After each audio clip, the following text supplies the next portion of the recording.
Furniture आणलं कशासाठी आहे, याच्यासाठी किती निधी वापरले गेलेला आहे आणि जर या फर्निचरची तातडीनं गरज नव्हती तर हे फर्निचर नेमकं आणलं का आहे.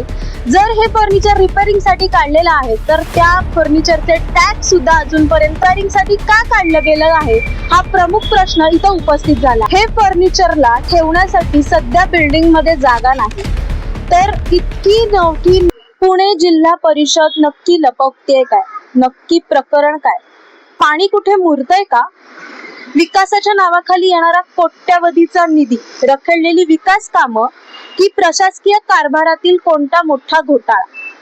आज आपण आहोत जिल्हा परिषदेच्या नवीन इमारतीमध्ये. आपण माझ्या पाठी पाहू शकताय की ही जिल्हा परिषदेची नवीन इमारत आहे आणि ह्याच्या टू व्हीलरच्या पार्किंग मध्ये गेल्या 3 ते 4 महिन्यांपासून काही नवीन VIP फर्निचर असं धुळखात पडलेलं आहे. त्यामुळे 3 गोष्टी समोर आल्या. ते म्हणजे हे नक्की फर्निचर आणलं कशासाठी आहे, याच्यासाठी किती निधी वापरले गेलेला आहे आणि जर या फर्निचरची तातडीनं गरज नव्हती तर हे फर्निचर नेमकं आणलं का.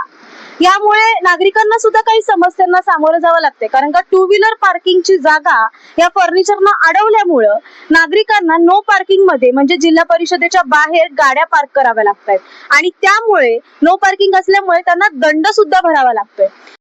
3 महिने धुळकात पडलेल्या या फर्निचर बद्दल अधिकाऱ्यांची चौकशी केली असता त्यांच्याकडून दिशाभूल करण्यासारखी उत्तरं समोर आली आहेत.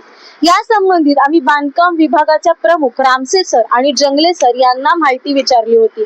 या माहितीमध्ये दोघांकडूनही 2 वेगवेगळी उत्तर समोर आली आहेत. पहिलं उत्तर म्हणजे हे जे काही फर्निचर आहे ते पडीक आहे किंवा ते रिपेअरिंग साठी काढलेलं आहे आणि ते त्यामुळे पार्किंग एरियामध्ये ठेवलेलं आहे.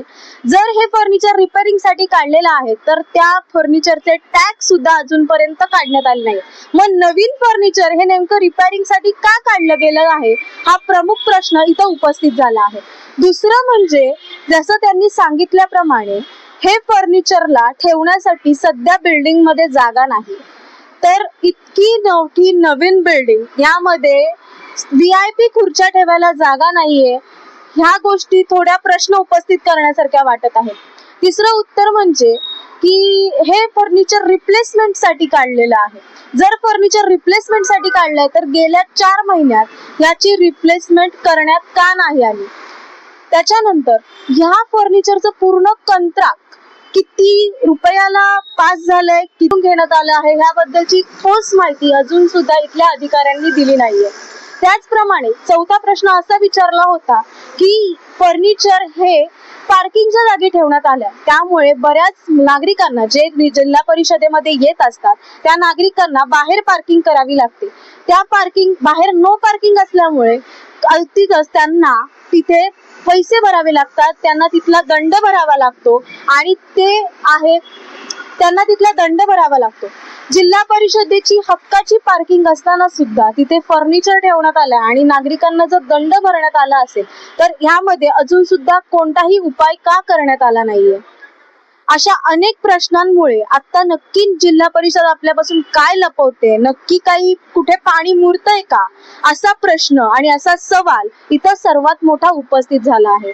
आणि सर्वात मोठी गोष्ट म्हणजे इथे चौकशीसाठी आल्यानंतर अधिकाऱ्यांकडून मिळणारी उडवाउडवीची उत्तरं नक्कीच धक्कादायक आहेत. कारण का त्यांच्याकडे कोणतेही ठोस पुरावे नसल्यासारखी ही उत्तरं आहेत. त्यामुळे नक्की प्रश्न आहे की इथे काही पाणी मुरतंय का, हे फर्निचर कशासाठी घेण्यात आलेलं आहे, हे फर्निचर घेण्यामागे जर त्याची आता सध्या गरज नव्हती तर हे फर्निचर का घेतलं गेलेलं आहे आणि ह्याच्या चौकशी किंवा ह्याची माहिती अद्यापही कोणत्याही अधिकाऱ्यांकडून ठोस का दिली जात नाहीये. अशा अनेक प्रश्नांसह हे नक्की प्रकरण काय आहे अजून सुद्धा गुपित राहिलं आहे. टाइम्स ऑफ महाराष्ट्रसाठी मी चैताली वर्तक, पुणे.